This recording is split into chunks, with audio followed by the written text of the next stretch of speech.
മുന്നാമ്പുറം പിന്നാമ്പുറം വടുക്കോറം സൈഡാപ്പുറം ഒക്കെ കാണിച്ചു കൊടുത്തു എന്ന് പറഞ്ഞുകൊണ്ട് ഹെൽനസ് പാട്ട് തന്നെ രംഗത്ത് വന്നിരുന്നു അല്ലെ. അത് കാണിച്ചോ? അയ്യോ ദൈവത്തിനാണ് ഞാൻ കാണിച്ചില്ല. ഒന്നുമല്ലെങ്കിൽ ഞാൻ ഒരു ബ്രഹ്മചാരിയല്ലേ. എല്ലില്ലാത്ത നാക്കല്ലേ, ആർക്ക് എന്താ പറഞ്ഞുകൂടാത്തത്? തോന്നി അതങ്ങനെ വരൂ, അതങ്ങനെ സംഭവിക്കും. ഒരു തുണി ഊരി കാണിച്ചു കൊടുക്കുക എന്ന് പറയാൻ അതൊരിക്കലും പോസിബിൾ അല്ല. ഞാനൊരു കാര്യം പറയട്ടെ, നീ വിചാരിക്കും പോലെ അത്ര എളുപ്പമുള്ള കാര്യമൊന്നല്ല. ഞാൻ ഓൾറെഡി ആ സമയങ്ങളിൽ ഞാൻ വേറെ ഇരുന്നത് ബട്ടൺസ് ടൈപ്പ് ഉള്ള മാക്സി, ഓപ്പൺ ടൈപ്പ് മാക്സികളാണ്. കാരണം അതാണ് എനിക്ക് ഇടാനും സുഖം, ഊരാനും സുഖം. ഇവള് പറഞ്ഞതിലും കാര്യമുണ്ട്. കുട്ടി കാണിച്ചു കൊടുക്കുന്നത് ഞാൻ എന്റെ യൂട്യൂബ് ചാനലിലൂടെ തന്നെ ഞാൻ പറഞ്ഞ കാര്യമാണ്. ഇപ്പോഴും എന്റെ ഞെട്ടല് മാറിയിട്ടില്ല വൈദ്യര്. തീരെ പരിചയമില്ലാത്ത സാധനങ്ങൾ കണ്ടാണ് മാമി പേടിച്ചിരിക്കുന്നത്. പരിചയം ഉണ്ടായിരുന്നെങ്കിൽ പേടിക്കില്ലായിരുന്നല്ലോ. അങ്ങനെ അരമണിക്കൂർ കഴിഞ്ഞ് ബോധം തെളിയുമ്പോ ഞാൻ അബോധാവസ്ഥയിൽ കിടക്കായിരുന്നു.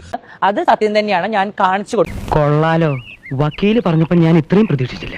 അല്ലേലും യഥാർത്ഥത്തിലുള്ള ഞാൻ ഇതുവരെ പറഞ്ഞിട്ടില്ല. പറഞ്ഞാ മുതലാളി നടുങ്ങും. എന്നോട് പറഞ്ഞു ജാസി സർജറി ചെയ്തിട്ടില്ല എന്നാണ് റെനയിൽ വിളിച്ചപ്പോ പറഞ്ഞത്.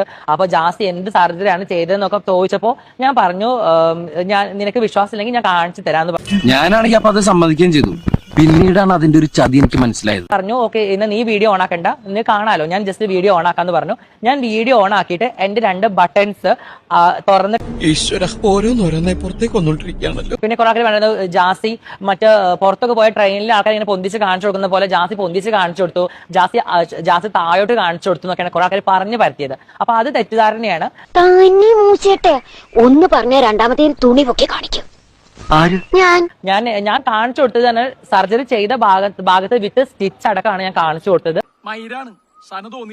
അപ്പൊ എന്നോട് ആ കുട്ടി പറയുകയും ചെയ്തു, ഓക്കെ എന്തായാലും നിങ്ങൾ സുഖം പ്രാപിക്കട്ടെ, നന്നായിട്ട് ഹെൽത്ത് ഒക്കെ ഓക്കെ ആയിട്ട് വരട്ടെ എന്ന് പറഞ്ഞൊരു വ്യക്തിയാണ്. അങ്ങനെ വരാൻ വഴിയില്ലല്ലോ. അയ്യോ ആശാനെ, ഈ പറഞ്ഞ സാധനം അമ്മച്ചാണ്, ഞാൻ ചെയ്തിട്ടില്ല.